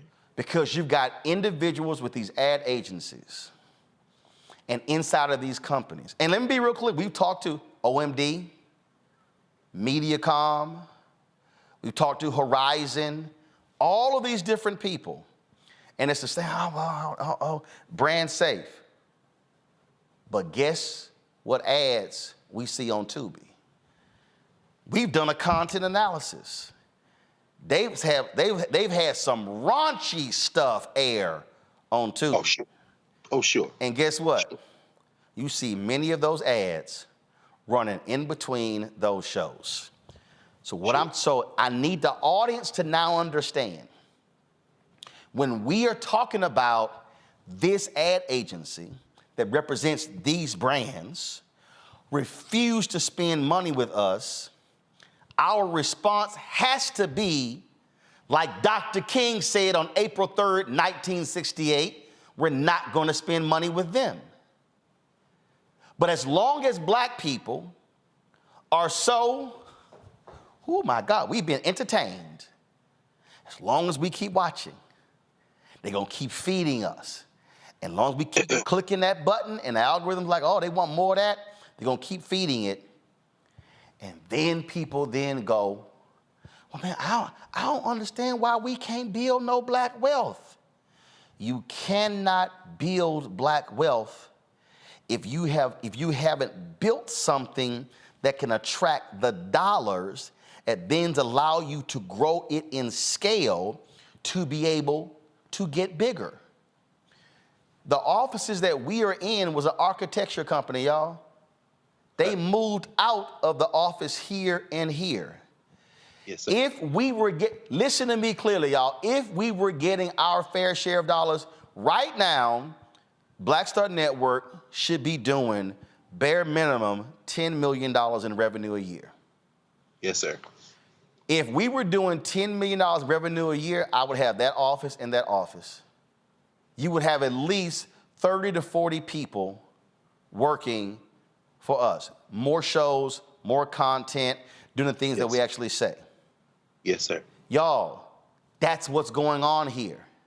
And what I'm trying to get our people to understand is if you're not getting support, and trust me, we ain't got no billionaires, millionaires cutting us checks. And they know we exist. Of course. They know we're here. Of course. Then people then go, well, I don't understand now why we can't get more stuff. Y'all, this is the system, how it's operating. I showed y'all the story when BET, see if y'all can find it, New York Times story when BET got sold. I think it was 22 years ago. There was an analyst in the article who said black-owned media was getting 1% of the advertising dollars. 20 plus years later, it's still 1% or even less. So the reason I'm showing y'all the Tubies of the world, the reason I'm showing you that is because when we move our eyeballs to Tubi, we're making Fox more money. The same Fox that's killing us on Fox News. So as black people are making Fox richer with Tubi, we're funding our own demise because they are just sitting here float with Fox News. And that's why they can absorb a $787 million hit from Dominion, because they like, it's all good. We're going to make that money back off them black folks watching Tubi. Greg and Reese. No, Roland, again, I'm thinking about this. I mean, I saw that, I guess, whatever, and you could walk us through the configuration between iHeartMedia and Breakfast Club, whatever.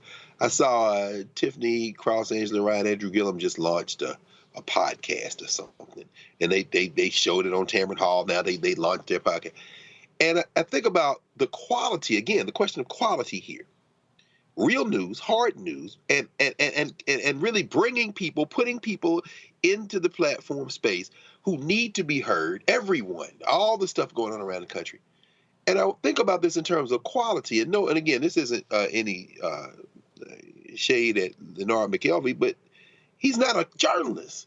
You sit him in the seat at Comedy Central, and then Roy Wood Jr. is there, who's a comedian, but who's clearly a cut above beyond any of them. I'm saying all this as a backdrop to this question I have for you, I guess, which is, is some of this, and I appreciate the fact you and Reese walking us through this algorithm and how it works as well, but are some of these decisions on whether or not to invest advertising dollars based on something other than revenue projections and no, it's very, let me be very clear. It's a lot of it's whiteness. So let me explain. So okay. And I get it. Charlamagne has a podcasting network partnership. He owns it 50% with iHeart 50%, and that's called utilizing their scale. That's no different than what when Jay-Z talked about when he launched his champagne brand. He said, I could have launched it myself, but I partnered with one of the largest, they have the expertise champagne companies. Now, what you're doing is you're leveraging scale.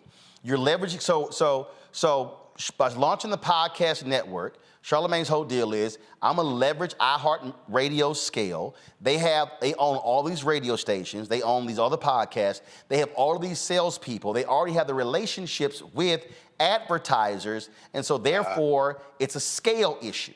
So I get it. Totally understand it. That's business. That makes sense. The reason I'm talking about scale on the black side, the reason I went to black-owned media companies when we launched this, because I said, okay, y'all already have scale. Y'all already have infrastructure. Y'all already have sales teams. So versus me having to come in here, build it from scratch, trying to sit here and claw our way, why don't we partner? What I was trying to do with Urban One, Black Enterprise, Blavity, Essence, and all of them, and is the exact same, I'll throw in Byron Allen, was the exact same thing that Charlamagne did at iHeart. I simply said, why don't we partner, make this a black thing, and then you already have these assets. I will come in, do the digital programming, and what I'm doing, you're not even doing anywhere. And now let's utilize your scale. And so when your people go out to the same agencies, they can say, we have these assets. Now we're adding Roland Martin's digital show, adding the Black Star Network. So now there's a revenue share. And so now it becomes, oh, now we can actually grow and now get some dollars we ordinarily would not be able to get. Now, why is iHeart also doing this? Because we busted our butt to create this black-owned media collective to force these companies to target black-owned media. So what do? If you create a partnership with an African-American black-owned company, you now can go after those black-owned dollars. Which is the same. So when we were going after the Biden administration to spend more money with black-owned media with federal government dollars, when that letter came from HHS talking about the percentage of the money of COVID money spent with black-owned media, they listed the black-owned media people and the black agency under black-owned media was OWN. I replied to them, OWN is no longer black-owned. It's no longer 50-50. Discovery owns 95% of it. So what we have to be mindful of when you have white media companies who want to create partnerships to go after black-owned media dollars, but we in black-owned media who are 100% black-owned, we get frozen out. So therefore, so essentially, they are able to grow. So what happens is, and I'll say it, when the Biden campaign spent $6 million of the $281 million in 2020, they announced this as the historic spend, the most ever. Well, that wasn't saying much because wasn't much spent beforehand. When you read the press release, most of the digital money was going to iHeart and Complex. Complex had the largest black digital reach. Who owned Complex? BuzzFeed. So that's why when people use the phrase black media, I go, no, there's black media, there's black targeted media, and black owned media. Yes. So we get caught up in the black targeted media. So black targeted gets 95% of the money. Black owned media gets screwed up. What I do, so when I'm arguing for black owned media, I'm not saying screw Charlamagne's podcast. No, he owns 50% of it. Fund them and us. Fund them and us and Essence and Blavity. And see, that's how I operate. It's almost $400 billion. Because here's the deal. Here's why I'm saying fund all of us. Disney can't eat all of it. So guess what they do? Disney, here's y'all cut. Comcast, here's y'all cut. Hearst, here's y'all cut. Scripps, Discovery, Warner, they all share in it. The upfronts are coming up right now in May. They're going to freeze. That's where 80% of the money is spent. Guess who doesn't even get to go to the upfronts? Us. Our money comes in the scatter market. I'm just going to get, for everybody listening, let me explain to y'all how the game works. 80% of the money gets spent in the upfronts. About 19% of the money gets spent in September in the second window. Then they have what's called the scatter market. The scatter market is the last quarter of the year. So in the last October, November, December, they can go, shit, how much we got left over? Damn, we got about 120,000. All right, let's give it to them black people over here. Our money comes in the scatter market.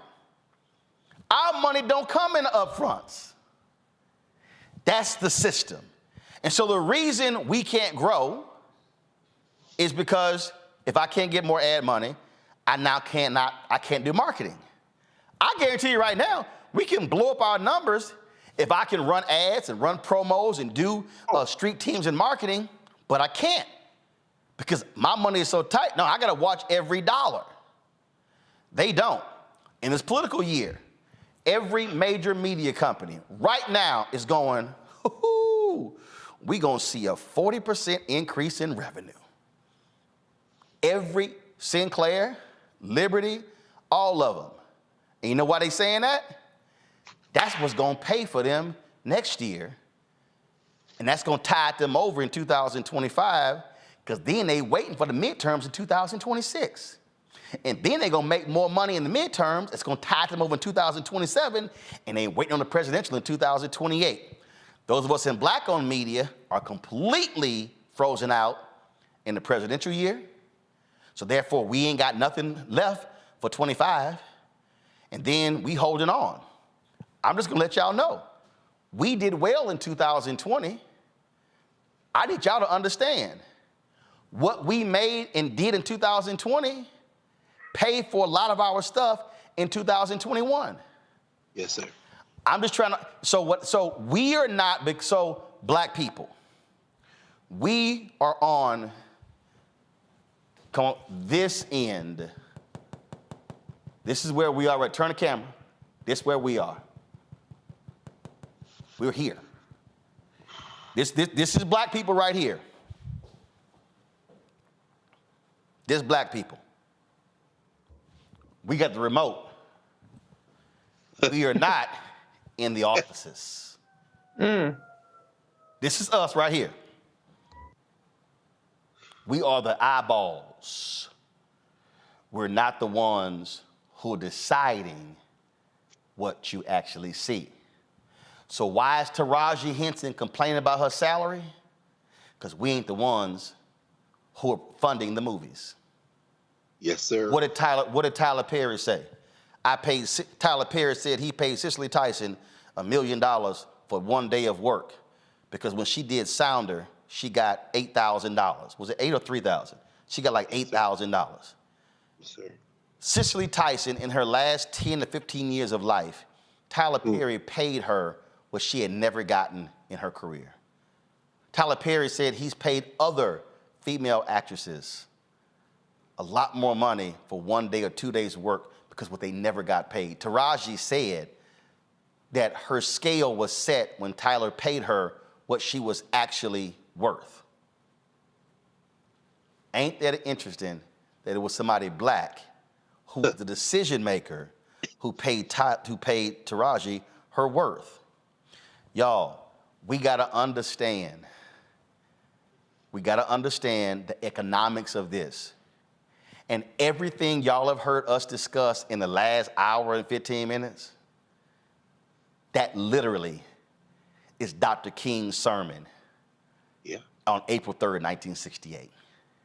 Yeah. He literally was talking about the money. Yeah. And he literally named the companies that black people should not spend with.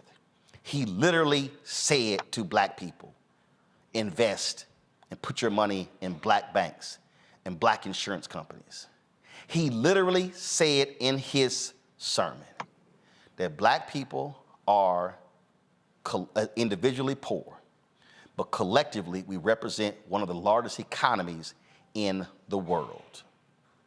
What I'm trying to say to black people and to conscious non-black people who are watching, Reese said we are driving the algorithm. So if we can drive 43 million views of Kat and Shannon talking, and I'm not hating. Come on. Can we drive 20 million on this? alphas and AKs and deltas and kappas and iotas and sigmas and zetas. Hope I mentioned everybody. What happens? Divine Nine rented out movie theaters. Listen to me, y'all. The Divine Nine rented out movie theaters to help The Color Purple earn almost $25 million on Christmas Day. Mm-hmm. That money is going to Warner Brothers, which is Discovery. Yes, sir. Can the Divine Nine decide as a collective that they are going to pick 4 books to put on the New York Times bestseller list every single month? Same scale, same institutions. Can you imagine Divine Nine and the Lynx and the Prince Hall Masons and the Eastern Star say we're gonna take our collective members and we're going to say, these are the 4 books that we're buying in January. These are the 4 books that we're buying in February. These are the 4 books that we're buying in March. Folks, it's the money. But we have to be willing to use our collective power. And this is all Dr. King was trying to tell us before he was assassinated in 1968. Final comments, Rishi, then Greg. The reality is that Black people are always a sure bet when you want a return on our investment. And so we just have to stop being a bargain. And we have to continue to drive the culture, drive what's validated, but we have to be the validators validating ourselves. Roland mentioned the New York Times bestseller. We shouldn't wait until something is a New York Times bestseller to then say we're going to buy it. Oh, now it's a New York Times bestseller. We can drive the conversation. We can drive things forward as we have always been doing to our benefit. And that's what we need to start doing. We have to harness that collective power because individually we don't have the power to change it on our own. But we, recognizing our collective power, can make the difference to our benefit. It's not charity. It's a return on investments for ourselves in a way that we all benefit and we're better off for it. And to that point there, and y'all, I've told y'all this, that control room was built by a Black engineering company. These lights were installed by a Black lighting company. That green screen was purchased from a Black drape company. That news desk was built by a Black set design company. So when you invest in Black-owned media, we are investing in Black companies. Those people have employees and families. That's how it works. So when we talk about why you have to buy Black or support Black-owned media, then, because guess what? When the money is going to Discovery and Comcast and Viacom and Disney, that's going to the shareholders. That's right. And we already know only the top 10% folk in this country, the top 10% of the country owns 93% of stocks. Yes, sir. So again, I'm not saying, oh, don't support The Color Purple. Don't support Black Panther. I'm saying support Black movies. But what I'm also saying, while we are saying support Black movies, we also have got to be saying, where are the Black executives on these movie sets? Where's the Black catering companies? Taraji talked about them. They were trying to get them to drive themselves or put themselves in the van. I'm sorry, who has the transportation contract? Let's stop being enamored with the Black face in front of the screen. Or, oh, we got a Black director. We need to have a 360-degree economic view that goes beyond us. And this is where we've got to stop, Greg, just being so excited to see a Black face. And again, I'm not dissing Jackie Robinson, but we were so elated with Jackie Robinson going to the major leagues, and we said, man, we gonna show these white folk we just as good. We were already great. Dizzy Dean said the best talent was in the Negro leagues. Right. But we were so fixated on going to the major leagues that it literally killed the Negro leagues. That's right. And you know what they did? They said, y'all come on. Bring us all your talent and bring your eyeballs, because y'all gonna buy tickets and y'all gonna buy jerseys. And guess what? They did not say, let's bring one of these team owners. No, sir. Abe Saperstein, his goal. Abe Saperstein's goal. He wasn't black, but Abe Saperstein's goal was for the Harlem Globetrotters to be an NBA team. Yes, sir. And do you know what they did? They drafted a Harlem Globetrotter player. That's right. And there never was a black team, and there wasn't a black owner in the NBA until Bob Johnson, who sold the team to Michael Jordan, who has now since sold the team. That's right. We got to stop giving folks our labor and not getting our reward back. Greg, go ahead. Yes, sir. No, Roland, you know, it reminds me, this time, just a little bit, last month, this time in 2022, you covered the Celebration Bowl. It's a beautiful moment. And I went down, I was there, and I was there this last year. I went to the Battle of the Bands, the old HBCU marching band alum, myself, Tennessee State band. Very few people there. But it bothered me because the Battle of the Bands, Jackson State and North Carolina A&T, Virginia State, Florida Memorial, branded by these white companies that when they are beginning to understand they can just harvest our cultural capital and profit. And of course, Celebration Bowl was you know, it was 40-some thousand people there, Florida A&M and Howard. Willie Simmons, the champion, Florida A&M champion coach, now the running backs coach at Duke, because his dream is to be the coach of a Power 5 conference football team. White validation. I got nothing against Willie Simmons, and then Florida A&M alumni trying to raise money to keep him, raised $100,000 very quickly. That ain't no money in the era of Nick Saban and all the rest of these plantation sports complex. You're not going to beat them with the dollar, but this is where I'm going with this. We are watching now, everybody watching. Some people on fixed income. Some people don't have the capacity. You have made a firm commitment to create a network that is accessible and free to anybody who wants to bring their eyeballs to it, regardless of how they bring it in this over-the-top platform. Whether they got a Fire Stick at Amazon, whether they are watching on YouTube or Facebook, whether they have downloaded the app, whether they're going through all these, but you've made it there. Those of us who have the ability to invest in that vision, if everybody does a little, nobody has to do a lot.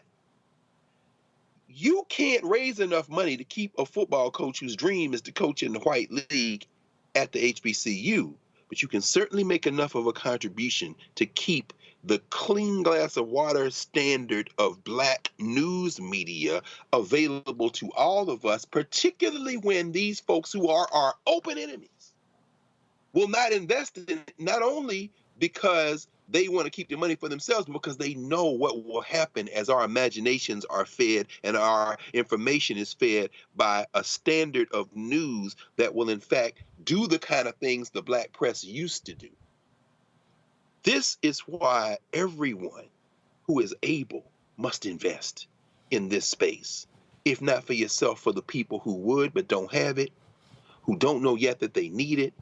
And we've got to, especially as we're going into 2024, when this may be for all the marbles, we better be very serious about that now. So that's all I wanted to say, brother. And thank you for continuing to keep that faith. I'm going to close this out this way, because I just think sometimes y'all need to have a visual understanding of how you invest and how there's a return on that.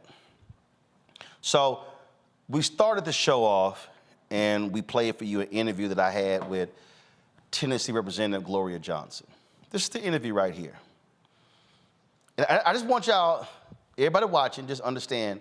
So that was next to the green room in the student center where I spoke. It was just me. I don't travel with people. But I want you to understand, I just need y'all to understand how that happens. So we're sitting in there. So this is a DJI Action selfie stick. Okay, that's what this is. So we're sitting there, and I'm like, I didn't know she was gonna be there. I said, hey, let's sit down and do a quick interview. So fine. I said, I need about 5 minutes. We did a 9-minute interview.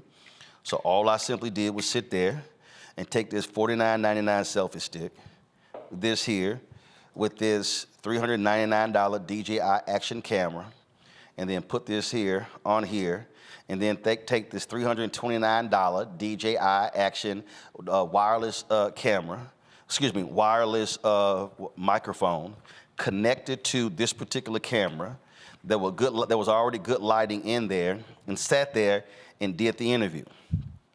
And so some of y'all sitting here going, damn, hold up, you mean to tell me? Yep, that's right. I sat there, set it up myself, put this whole thing together, and then did that. Another interview I did was with Reverend Middlebrook, who is one of the co-founders of the event. He was there in Memphis with Dr. King on April 4th, 1968. I'm gonna share that interview with you, with y'all later. Plug that up, put these 2 microphones on me and Gloria. That's how we did the interview. This whole setup right here, y'all, you helped pay for, is $800. It would have cost me $800 to hire a camera person to come out and do all that work, but I pulled this out of my backpack. Why am I saying all of this here? We don't have CNN money. We can't afford to say, oh, we're gonna have a camera op and a producer travel with you and go around doing interviews. This is how we make this happen. This is how we make it happen. We get it done. This is a DJI Action 4 camera. I asked them, are y'all live streaming my speech? They said yes. Keenan is sitting here, the stream wasn't up. Keenan said, man, I don't see the feed. Not a problem. Sat this bad boy here on the podium, recorded my speech. When I get home, I'm gonna upload it to Keenan. We gonna live stream the speech later. Yes. This camera's $399. I'm saying all of this because we are gonna do what black people do. We gonna make it work. Yes, sir. We gonna make it work. We gonna get the content, we're gonna make it work. Yes, sir. But I need our people to understand we will never be able to achieve scale and have 20, 30, 50, 100 people, have crews in multiple states, have us going into the election season. We should have folks who are our go-to people in North Carolina, in Florida, in Wisconsin, in Philadelphia, in Michigan. We don't have that. Yes. Nobody else has it. I played you the Hakeem Jeffries comment. When a Congressional Black Caucus comes out of their weekly meetings on Wednesday, there's not a single black press person out there waiting on them. Because we can't afford to pay a congressional correspondent $100,000 just to cover Congress. I told the CBC, if we were able to get just $2 million of the $1 billion the federal government spends every year on advertising, I will hire 3 correspondents and 3 videographers in 90 days. I told them that. But I need the Congressional Black Caucus be putting pressure on these agencies to say, who y'all spending money with? Department of Defense spending $600 million a year. Who you spending money with? I met with OMD, who controls the U.S. Army budget. They ain't got back with me. Do you understand what I'm saying here? This is what I'm trying to get our people to understand. Yes. It is not that we cannot do it. It is not that it's not gonna be quality. Because y'all see this show.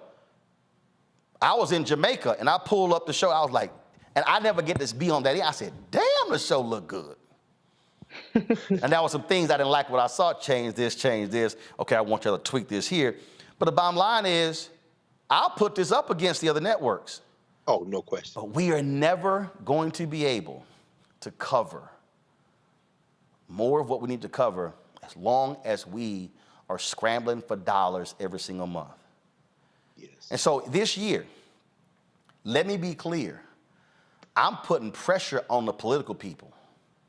I'm gonna tell y'all right now, I've made it perfectly clear to a lot of these groups out here, environmental group, pro-choice groups, progressive groups, campaigns, the number is 10 million. $10 million in advertising on this platform between now and November. That's my number. Because you know who else has a number? Sinclair. Come on. NBC, ABC, CBS, Fox, they all have numbers. I made it clear, my number is 10 million for advertising. The 10 million for advertising is going to allow me to go on the road and do 4 to 6 town hall broadcasts every single month. It's gonna allow me to go spend a week hitting 5 cities in North Carolina, taking the show on the road. Do y'all understand when Fox News has a town hall, how that gets paid for? The town halls that you see on CNN and Fox News cost between $500,000 to $750,000. One town hall. But you can spend $750,000 on a town hall when you getting $1.2 billion. Yes, sir. This is what I want us to understand. So when a lot of y'all sit here and say, oh man, you sitting here trying to beg them for advertising, Fox, CBS, NBC, ABC, New York Times, Washington Post, Wall Street Journal, USA Today, Sinclair, Liberty, all of these media groups, all of these media companies right now are calculating how much money they're gonna get. So those of us in black-owned media shouldn't be doing the exact same thing? Every black person who whines and complains when I talk about this stuff, how in the hell do you think they are able to do what they do? And guess what? When we get our fair share, then we can say, yeah, we're gonna do a $50 million movie, and yeah, Taraji, here's your $1 million. Yes, so-and-so, here's your $2 million.